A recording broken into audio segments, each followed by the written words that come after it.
ఇడ్లీలోకి మా వారేమో సాంబార్ చేయమన్నారు. నేనేమో బొంబాయి చట్నీ చేస్తానన్నాను. అలా ఇలా కాదు కానీ బొంబాయి సాంబార్ చేసేసాను. చాలా బాగుంది. ఒక ఇడ్లీ తినేవాళ్ళు 2, 3 ఇడ్లీలైనా లాగించేస్తారు. ఈ బొంబాయి సాంబార్తో ఒట్టు నమ్మండి. నమ్మకం లేదా? ఒకసారి మీరు కూడా ట్రై చేసేయండి. ఎలా చేయాలో చూసేద్దాం పదండి వీడియోలోకి. హాయ్ అండి, వెల్కమ్ బ్యాక్ టు ఇస్మార్ట్ మహతీరాగా. నా పేరు లక్ష్మి. మేము రాంచీలో ఉంటాము. అందరూ బాగున్నారా ఫ్రెండ్స్? మేము కూడా బాగున్నాము. ఇది నిన్నటి అంటే సండే రోజు మార్నింగ్ అనమాట. ఇలా బ్రేక్ఫాస్ట్లోకి ఇడ్లీ చేస్తున్నాను. నెక్స్ట్ దీనికి చట్నీలాగా ఏం చేద్దామని ఇలా బొంబాయి సాంబార్ ట్రై చేశాను అనమాట. దానికోసము నా దగ్గర ఇలాగా సొరకాయ, అలాగే ఒక ఆనియన్, పచ్చిమిర్చి, 2 పచ్చిమిర్చి, ఒక క్యారెట్, 3 బెండకాయలు, అలాగే ఒక టొమాటో, అంటే మీడియం సైజ్ అన్నీ తక్కువ తక్కువ క్వాంటిటీలో కట్ చేసుకొని పెట్టుకోవాలి. నెక్స్ట్ ఇలాగా స్టవ్ మీద కడాయి పెట్టుకొని 2 స్పూన్ల ఆయిల్ వేయాలి. నెక్స్ట్ జీలకర్ర, ఆవాలు, ఇలాగా కచ్చాపచ్చా దంచుకున్న వెల్లుల్లి రెబ్బలన్నీ వేసి, కరివేపాకు, ఎండుమిరపకాయలు 2 వేసి బాగా తాలింపు ఫ్రై అయిన తర్వాత కట్ చేసుకున్న ఈ ఉల్లిపాయలను ఒక్కొక్కటిగా ముక్కలన్నీ వేసుకొని కొంతసేపు 2 మినిట్స్ మూత పెట్టుకొని మగ్గించుకోవాలి. సాల్ట్, పసుపు వేసుకొని, సాల్ట్ సరిపడినంత, అలాగే పసుపు ఏమో ఒక పావు స్పూను. ఇంకా మూత పెట్టుకొని 2 నిమిషాలు మగ్గించిన తర్వాత ఈ టమాటాలు, కట్ చేసుకున్న టమాటాలు వేసుకోవాలి. అవి కూడా ఒకసారి కలిపేసుకొని మూత పెట్టి మరొక 2 నిమిషాలు మగ్గించుకొని, సాంబార్ పౌడరు మన ఫ్లేవర్కి తగ్గట్టు 2, 3 స్పూన్లు 2 స్పూన్లు వేసాను. అది కూడా ఒకసారి బాగా కలిపేసి వాటర్ సరిపడినంత, మన సాంబార్కి సరిపడినంత వాటర్ వేసుకోవాలి. వాటర్ వేసి ముగ్గలో ఇంకా కుక్ చేసుకోవాలన్నమాట.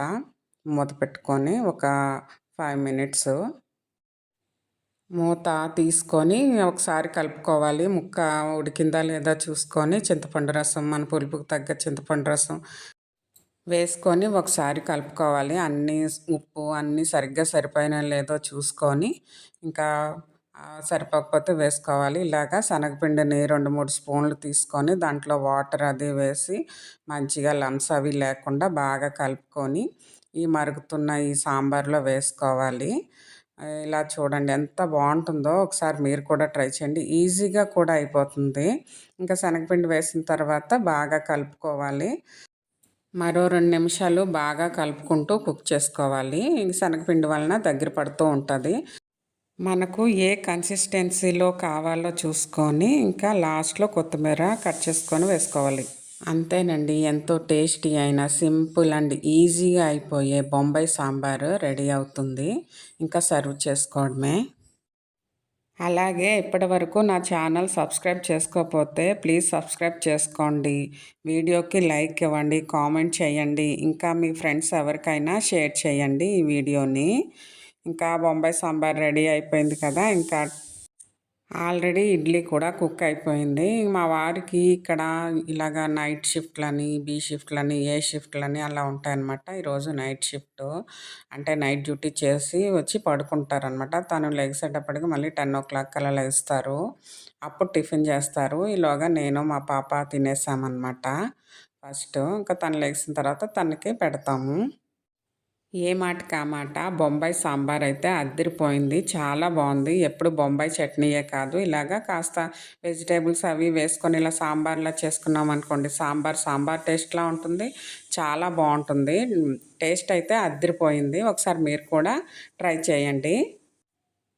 ఇది ఇడ్లీ అనే కాదు, దోశల్లో కూడా చాలా బాగుంటుంది.